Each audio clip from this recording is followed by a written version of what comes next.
하나님의 은혜와 평안이 여러분 심령과 가정 가운데 함께 하시기를 기원합니다. 동화작가 정채봉 선생님의 글을 모은 날고 있는 새는 걱정할 틈이 없다라는 책에 실린 동화입니다. 숙공 장기가 암꿩 까투리를 만났습니다. 둘은 이내에 사랑에 빠졌습니다. 장기가 까투리를 데리고 새들의 사제라 불리는 올빼미를 찾아갔습니다. 그리고 장기가 말합니다. 저희가 사랑하게 되었습니다. 결혼하고자 합니다. 허락해 주십시오. 올빼미가 물었습니다. 너희 둘이 다투어 본 적이 있느냐? 이 질문에 장기와 까투리는 어처구니가 없다는 표정으로 올빼미를 쳐다보고 있습니다. 다시금 묻습니다. 심하게 다투어 본 적이 있느냐? 장기가 퉁명스럽게 대답합니다. 다투다니요. 우리는 서로 사랑하고 있습니다. 올빼미가 고개를 설레설레 흔들며 말합니다. 진정으로 한바탕 크게 다툰 일이 있은 다음에 다시 둘이 오거라. 그때 가서 너희 둘 결혼을 허락할 것인지 그때 결정하겠다. 지금까지 가만히 있었던 까투리가 대꾸합니다. 다투면 헤어지는 것이지 결혼은 왜 합니까? 그러면서 둘이 그 자리를 떠났습니다. 이 모든 것을 지켜보던 산 비둘기가 올빼미에게 질문을 합니다. 왜 다투어 보고 나서 오라고 하십니까? 결혼은 사랑하면 되는 것 아닙니까? 사제 올빼미가 먼 산을 바라보며 비둘기에게 이렇게 이야기합니다. 결혼은 함께 살아가는 것이다. 사랑 못지않게 화해할 수 있는 능력이 필요하지. 함께 사는 데는 사랑해라는 말보다 미안해라는 말이 더 중요하단다. 그래서 이 동화의 제목이 미안해입니다. 사람이 살다 보면은 다툴 때가 있습니다. 의견이 맞지 않아서 서로 갈등할 때가 있습니다. 서로 간에 실수도 하게 됩니다. 그럴 때 가장 필요한 말이 있습니다. 정말 미안해. 내가 잘못했어. 이 몇 마디 하지 못해서 우리가 풀어가지 못할 때가 많이 있다는 것입니다. 미안해, 잘못했어. 그 말 한마디면 족한데 그러면 모든 문제가 다 해결되는데 그 말 하지 못해서 마음이 상하고 관계가 깨어지고 고통받고 신음하며 사는 인생들이 너무나 많다는 것입니다. 여러분은 어떻습니까? 여러분은 하나님과 사람들에게 잘못을 시인하며 살고 계십니까? 여러분은 누가 여러분에게 잘못을 시인할 때에 용서하는 삶을 살고 계십니까? 오늘 본문에서 흉년을 맞이해서 요셉의 형제들이, 야곱의 아들들이 애굽에 내려갔습니다. 양식을 사서 다시금 돌아왔습니다. 그런데 사온 양식이 다 떨어져서 두 번째 다시 애굽으로 내려가 요셉을 만나는 장면이 오늘 본문의 내용입니다.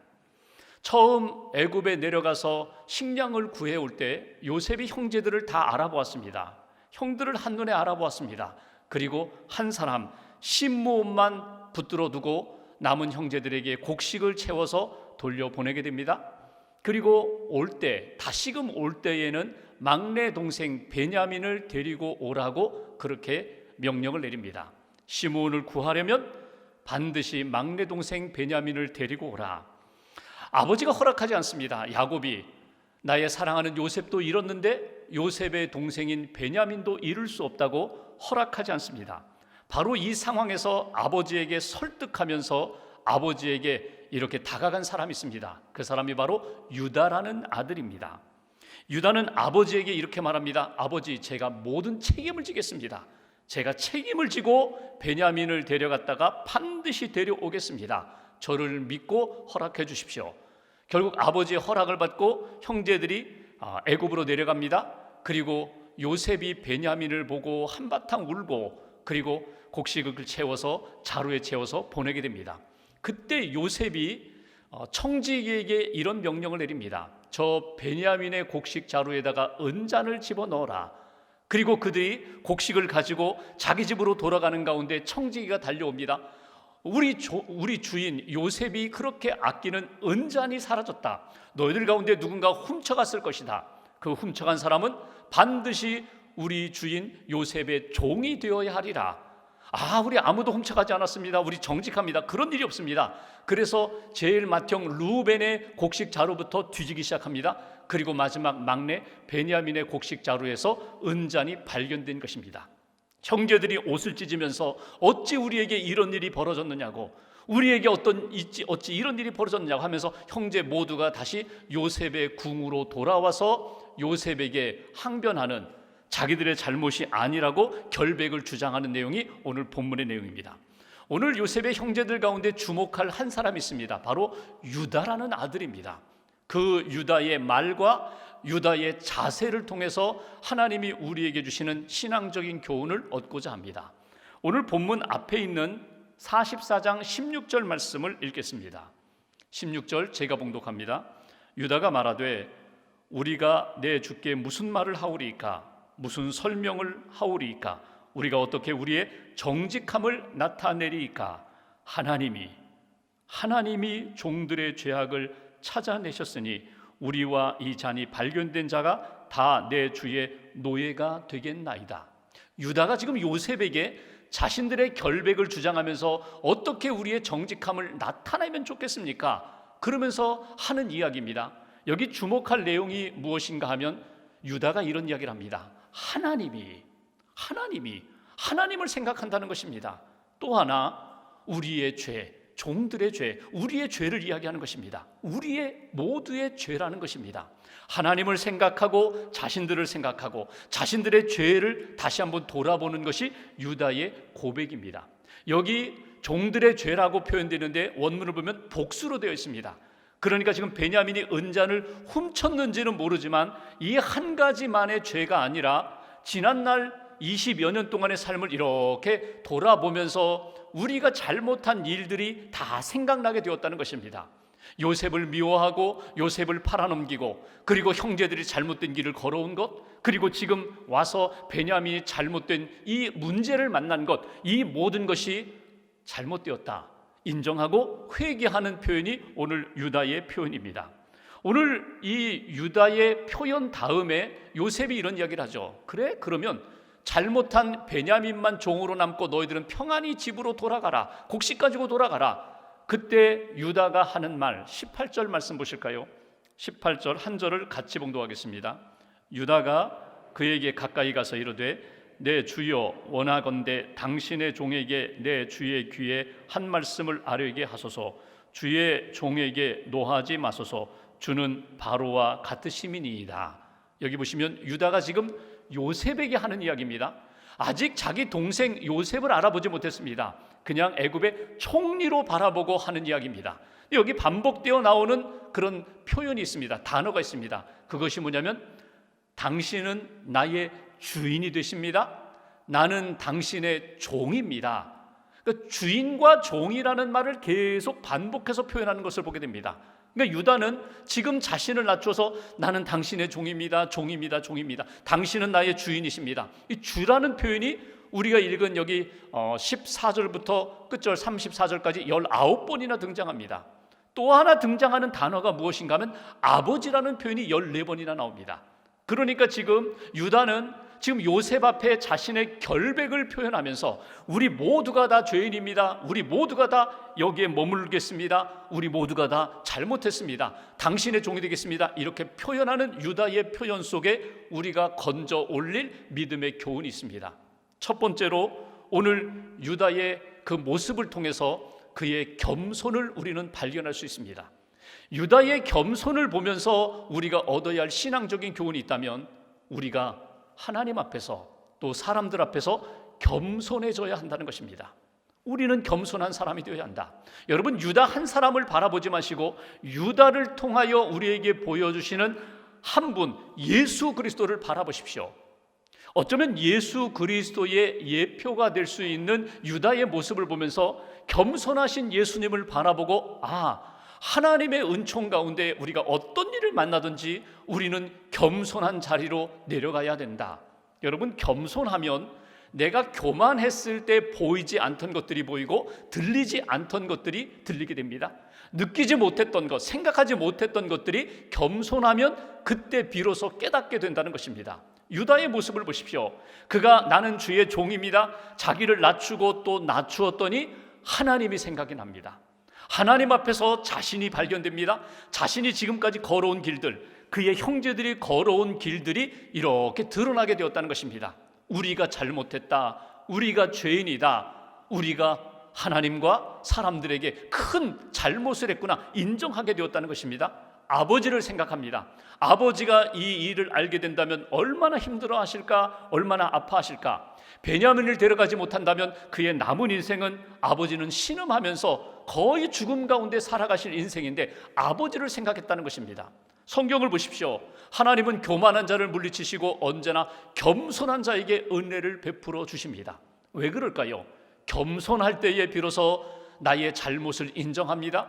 미안하다고 고백할 수 있습니다. 잘못했다고 회개할 수 있습니다. 겸손할 때에 비로소 하나님 앞에 엎드려 진심으로 간구할 수 있는 믿음의 사람이 된다는 것입니다. 하나님 앞에 기도할 때에 하나님이 그 기도를 들으시고 그의 삶을 회복시켜 주시는 역사, 첫 출발은 어디에 있는가? 겸손에서 비롯된다는 사실입니다. 여러분, 하나님 앞에서의 겸손이 은혜 받는 자리라면 사람들과의 관계 속에서 겸손은요, 많은 사람들로부터 도움과 사랑을 받는 자리입니다. 여러분 한번 잘난 체 해보십시오. 자랑해 보십시오. 우쭐대 보십시오. 가까이 있던 사람들도 그냥 살며시 슬그머니 멀리 떨어지게 됩니다. 그런데 나 자신을 겸손히 낮추고 도움을 구하고 나의 잘못을 인정하고 나의 부족함을 고백하면 사람들이 도와주러 모입니다. 가까이 합니다. 함께하고 그 귀한 일의 동역자로 나타난다는 것입니다. 오늘 성경을 보시면 잠언의 겸손에 대한 많은 교훈들이 있어요. 몇 구절 소개하면 잠언 18장 12절, 사람의 마음의 교만은 멸망의 선봉이요 겸손은 존귀의 길잡이가 된다고. 겸손할 때에 존귀한 길로 들어서게 된다고, 하나님이 그를 높여주시게 된다고.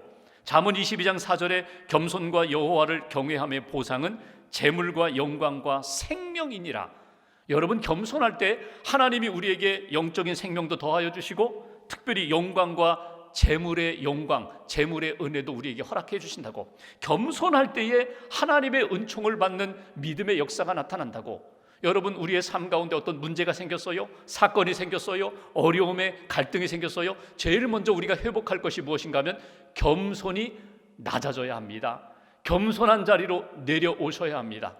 여러분, 갈등의 문제, 내 의의를 앞세우고 나의 자랑을 앞세우고 나의 그 교만을 앞세우면요, 문제가 해결되지 않아요. 오히려 더 큰 문제가 생기죠. 여러분, 인정하셔야 돼요. 나는 부족합니다. 내가 잘못했습니다. 내가 실수했습니다. 인정할 때에 그 사람의 은혜도 받고 하나님의 은혜도 받게 된다는 것입니다. 오늘 유다의 모습을 통하여 예수님의 모습을 우리는 발견하게 됩니다. 하늘 보좌 버리시고 우리를 구원하기 위하여 이 땅에 내려오신, 겸손한 자리로 내려오신 예수님을 여러분 놓쳐서는 안 됩니다. 바라보셔야 합니다. 유다의 그 겸손한 자세와 그 말, 고백을 여러분 귀 기울여 보십시오. 나는 당신의 종입니다. 하나님 앞에서 죄를 지었습니다. 나는 부족한 사람입니다. 아버지를 생각하고 형제들을 생각하고 가정을 생각하면서 낮아졌던 그 겸손한 유다의 모습을 통하여, 예수 그리스도의 삶을 통하여 저와 여러분들이 하나님 앞에서 다시 한번 겸손을 회복하는 저와 여러분 되시기를 주님의 이름으로 기원합니다. 두 번째로 32절 말씀을 보십시오. 44장 32절 한 절을 같이 봉독합니다. 주의 종이 내 아버지에게 아이를 담보하기를 내가 이를 아버지께로 데려고 돌아오지 아니하면 영영이 아버지께 죄짐을 지리이다 하였사오니. 여기 보시면 주목할 구절이 주의 종이 유다가 내 아버지에게 아이를 베냐민을 담보하기를, 이런 표현이 있습니다. 담보한다는 것이 뭡니까? 보증이 되겠다는 것입니다. 책임지겠다는 것입니다. 유다가 아버지에게 했던 이야기를 오늘 요셉 앞에 이렇게 펼쳐놓는 그 유다의 표현입니다. 여러분, 여기에서 내가 담보가 되겠습니다, 내가 보증이 되겠습니다, 내가 책임지겠습니다, 이것이 지금 유다의 고백이거든요. 여기 이 담보라는 에라본이라는 히브리어가 나중에 신약으로 가면은요, 신약 성경에는 보증이 되신다는 표현으로 자주 나타납니다. 사도 바울의 표현 중에 하나죠. 우리의 구원의 역사 가운데 하나님이, 예수님이 우리에게 약속하신 성령을 보내주셔서 성령이 보증이 되어 주신다는 거예요. 예수님을 믿을 수 있도록 내 죄를 고백하고, 예수님을 믿을 수 있도록 내 마음을 열어주시고, 내 마음에 감동을 주시고, 고백하고 하나님의 자녀됨의 확신을 주시는 분이 성령님이신데, 성령님이 우리에게 보증이 되어 주신다는 거예요. 여러분, 오늘 유다의 그 고백 속에 내가 담보가 되겠습니다, 이 표현 우리가 가슴에 새기면서 우리는 하나님의 은혜를 받고 구원받고 하나님의 자녀된 자로서 어떤 삶을 살아야 되는가? 오늘 우리는 책임지는 존재로 살아가야 된다. 책임 있는 그리스도인으로 살아가야 된다. 믿음을 통하여 구원받고 하나님의 자녀로 하나님이 삼아주셨는데, 자녀된 자로서 하나님의 백성된 자로서 책임적인 존재로 믿음의 삶을 이어가야 된다. 여러분, 이것이 오늘 유다의 모습을 통하여, 고백을 통하여 우리가 붙들어야 할 하나님의 메시지입니다. 이미 우리가 보았던 나중에 창세기 43장 9절에 보면은 두 번째 애굽에 내려갈 때에 아버지가 허락하잖아요. 야곱이 허락하잖아요. 그때 43장 9절에 보면은 유다가 했던 이야기가, 내가 그를 위하여 담보가 되오리니, 이미 그때 했던 이야기예요. 아버지, 제가 책임지겠습니다. 혹시 벌 받을 일이 있다면 제가 벌 받겠습니다. 혹시 붙들 일이 있다면 제가 붙들리게 되겠습니다. 그 아들 베냐민도 데려오고 시므온도 데려오고 제가 이끌고, 양식을 이끌고, 그리고 형제들과 함께 돌아오겠습니다. 책임지겠다고 말했던 유다의 말을 읽어볼 수가 있습니다. 실제로 보면은 식량 문제가 있을 때, 야곱의 집에 식량 문제가 있을 때 제일 열심히 뛰고 있는 사람은 유다입니다. 그리고 베냐민이 붙들리게 되는 상황 가운데 열심을 다하여 결백을 호소하고 정직함을 호소하고, 그리고 어떻게든지 이 문제를 해결하려고 뛰는 사람은 유다였다는 것입니다. 여러분, 하나님이 우리에게 기대하시는 것이 있어요. 하나님은 우리가 구원받은 자로서 하나님의 말씀과 사명 앞에 책임으로 감당하는 믿음의 사람이 되기를 원해요. 내가 말한 것에 책임지기를 원합니다. 내가 행동한 것에서 하나님 앞에 부끄러움이 없이 은혜 받은 자답게 책임 있는 삶을 살기를 하나님이 원하세요. 성경은 여러 곳에서 우리에게 내 삶이 하나님 앞에서 부끄럽지 않은 삶이 되라고 계속 강조하는 것을 읽어볼 수 있습니다. 특별히 시편 15편에 보면 1절에 여호와여, 주의 장막에 머무를 자 누구 오며 주의 성산에 사는 자가 누구 오니까? 하나님의 산에 예배자의 삶을 살고 하나님 앞에 가까이 나아갈 사람이 누군가? 4절 후반부에 보면 이런 표현이 있습니다. 그의 마음에 서원한 것은 해로울지라도 변하지 아니하는 사람. 하나님 앞에 약속한 대로, 하나님 앞에 기도한 대로, 하나님의 말씀 받은 대로 어려운 일이 있어도, 손해보는 일이 있어도 그 믿음의 길을 걸어가는 사람, 그 사람이 책임 있는 사람이고, 그 사람이 하나님이 기뻐하시는 사람이다. 하나님의 속성 가운데 불변성이 있습니다. 변치 않으시는 하나님이십니다. 약속한 것은 반드시 이루시고 붙들어 주신 것에 대해서 책임지시는 하나님이시거든요. 그렇다면 하나님을 믿고 사는 우리들이 역시 하나님의 은혜와 믿음과 말씀으로 산다면 역시 하나님과 동행하는 사람은 변치 않는 믿음의 삶을 살아가야 돼요. 책임 있는 그리스도인의 삶을 살아가야 돼요. 말과 행실에 있어서. 유다와 그의 형제들을 보실까요? 지금 유다의 이 모습은 20년 전에는 전혀 다른 모습이었습니다. 형제들과 함께 요셉을 같이 미워했던 사람이고요, 형제들과 함께 요셉을 팔아넘겼던 사람입니다. 근데 20년이 지나면서 그의 인생이 변화되기 시작합니다. 그래서 고난을 만나자 하나님을 생각하고 자기 자신을 정직하게 돌아보고, 그리고 형제들을 돌아보고 아버지를 생각했던 그 겸손한 사람으로, 정직한 사람으로, 책임지는 존재로 변화된 것이 유다의 모습입니다. 여러분, 이 유다를, 겸손한 유다를 하나님이 주목하셨어요. 그리고 그의 후손 유다 지파에서 왕들이 나오게 하시고요, 그 왕들 가운데 다윗이 등장하게 하시고요, 그 유다 지파에서 예수 그리스도가 이 땅에 나오게 하신 것을 우리는 보게 됩니다. 유다라는 이름의 뜻이 찬양이거든요. 찬양. 그의 인생은 언제나 하나님 앞에 겸손하게, 하나님이 주신 은혜에 합당하게 믿음의 길을 걸어가고, 부족하고 실수하고 허물 많은 인생 가운데 몸부림치면서 하나님 앞에 반듯하게 살고자 몸부림쳤던 그 유다의 삶을 여러분 주목하시고, 여러분 예수님, 유다 속에 담겨있는 예수님을 바라보십시오. 말씀하신 대로 이루시고 말씀하신 대로 우리를 보장해 주시는 예수님과 성령님을 의지하면서 책임지는 그리스도인으로서 오늘과 내일 살아가는 저와 여러분들 되시기를 주님의 이름으로 기원합니다. 햄릿 클라우드라는 사람이 이런 말을 했어요. 여러분, 세상에 두 종류의 사람이 있다. 해로운 사람이 있고 유익한 사람이 있다. 유익한 사람을 안전한 사람이라고도 표현했습니다. 해로운 사람과 그리고 유익한 사람이 있는데 당신은 어느 쪽에 서 있는가? 해로운 사람의 몇 가지 특징이 있습니다. 첫 번째 특징, 절대 자기의 잘못을 인정하지 않습니다. 문제가 생기면 다 다른 사람 탓합니다. 다른 사람이 문제라고, 환경이 문제라는 것입니다. 그는 이렇게 얘기합니다. 사귀지 말아라. 사귀지 말아라. 두 번째, 무책임한 사람, 책임지지 않습니다. 이 책임지지 않는 사람 가까이 하지 말아라. 가까이 하면 네가 낭패를 보게 된다. 세 번째, 해로운 사람은 변덕이 심한 사람, 언제는 막 자기의 속에 있는 거 간까지라도 막 다 내어줄 것 같다가 또 그가 변해서 변덕을 부려서 전혀 모르는 사람처럼 아주 냉정하게 대하는 그런 변덕이 심한 사람 교제하지 말아라. 조심하라고 그렇게 이야기합니다. 유익한 사람은 어떤 사람인가? 자기의 잘못을 정직하게 항상 인정하는 사람, 자기가 받은 바 은혜를 기억하면서 그 은혜에 합당하게 사는 사람, 책임 있는 사람, 그리고 조금씩 성장해 가고 성숙해 가는 사람, 그 사람을 사귀라고, 그 사람을 가까이 하라고, 그 사람이 유익한 사람이라고. 변덕 부리는 사람이 아니라, 오른쪽 왼쪽으로 왔다 갔다 하는 사람이 아니라, 환경이 바뀌고 시간이 흘러도 조금씩 성장해 가면서 주님을 닮아가는 사람, 예수님의 영성으로 사는 사람, 그 사람을 가까이 하라고. 여러분 스스로 돌아보십시오. 여러분 어느 쪽입니까? 해로운 사람입니까? 유익한 사람입니까? 유다처럼 자신의 말과 삶 속에서 하나님의 뜻이 이루어지도록, 회복의 은총이 나타나도록 그렇게 책임으로 나아가는 사람입니까? 아니면 기회만 되면 회피하려고 물러가는 사람입니까? 믿음에 합당하게 살아야 합니다.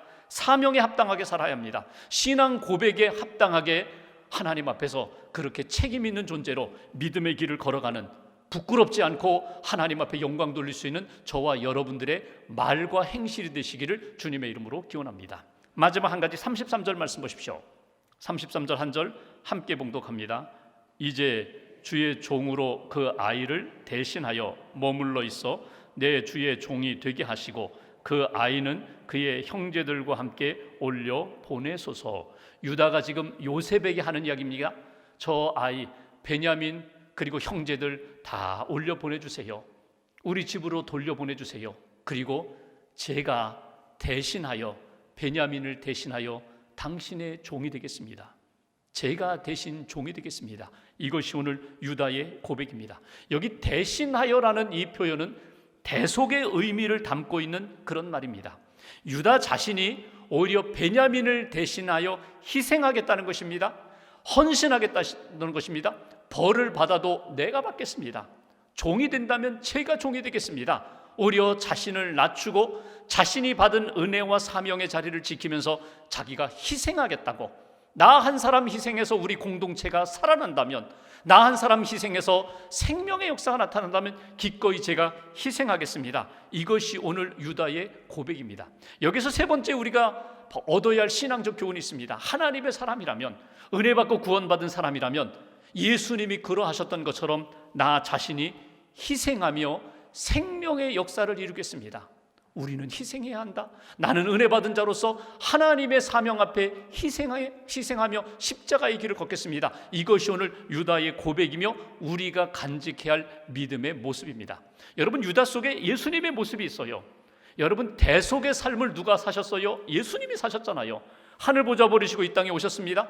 우리가 죽어야 할 그 자리, 우리가 치러야 할 죄값의 그 자리, 십자가의 자리에 예수님이 대신 십자가 지시고 달려 돌아가심으로 우리의 모든 죄를 씻어주시고 우리의 죽음을 다 담당하시고 우리에게 생명을 안겨주신 분이 예수님이십니다. 그 예수님을 바라보고 예수님을 믿는다면 예수님과 함께 십자가의 길을 걸어가야 돼. 예수님과 함께 그 대신 희생하며 헌신했던 그 삶을 우리가 살아야 한다고 유다가 오늘 여러 가지로 설명하죠. 우리가 가지 않으면, 우리 베냐민이 가지 않으면 아버지 돌아가십니다. 아버지와 베냐민은 한 생명과 같은 존재입니다. 또 우리 형제들 살려주십시오. 살려주시고 제가 대신 제가 종이 되겠습니다. 여러분, 이 이야기를 형제들이 듣고 성경에는 기록되어 있지 않지만 아마도 형제들은 울었을 것입니다. 유다, 저 형제가 우리를 대신하여, 베냐민을 대신하여 종이 되겠다고 한다. 여러분, 이 이야기를 요셉이 들었습니다. 그리고 나중에 45장 보시면 지금까지 시험했던 모든 테스트를 끝냅니다. 아, 형들이 20여 년 전에 나를 팔았던 그 모습이 아니구나. 정말 베냐민을 사랑하는 그 모습을 보니까 변화되었구나. 새 사람이 되었구나. 사랑의 형제들이 되었구나. 사랑의 모습이 되었구나. 그리고 자기 자신, 형님들 제가 요셉입니다, 자신을 밝히는 모습을 우리가 보게 됩니다. 여러분, 이 시대에 하나님이 원하는 사람은 누굴까요? 찾는 사람은 누굴까요? 오늘 예수님처럼, 또 유다처럼 겸손한 사람, 믿음에 합당하게 책임을 지고 살아가는 사람, 헌신하는 사람, 하늘의 미랄로 땅에 떨어져 내가 죽고 하나님이 기뻐하시는 생명의 열매를 많이 거두고자 하는 그 사람을 오늘도 하나님이 찾으십니다. 여러분, 내가 희생하면 어떤 일이 일어나는지 아세요? 지금 우리 공동체 사람들과의 관계 속에서 풀지 못하는 그 문제들을 하나님이 풀어주세요. 갈등 가운데, 하나 되지 못한 역사 가운데 내가 겸손하게 낮아져 희생할 때에 하나 되도록 만들어주세요. 닫혀있는 축복의 문을 열어주시고 하나님이 그 심령과 공동체 가운데 은혜의 역사로 마음껏 축복해 주신다는 것입니다. 제가 대신 종이 되겠습니다.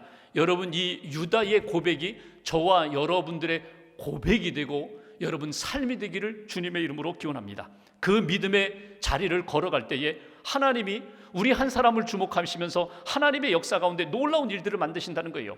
10명이 넘는 형제들이 있었지만 내가 대신 종이 되겠습니다 고백했던 유다를 통하여 하나님이 구원의 역사를 만드시고 회복의 역사를 만드셨던 것처럼 그 한 사람, 유다와 예수님과 같은 그런 인생을 우리가 걸어가야 된다.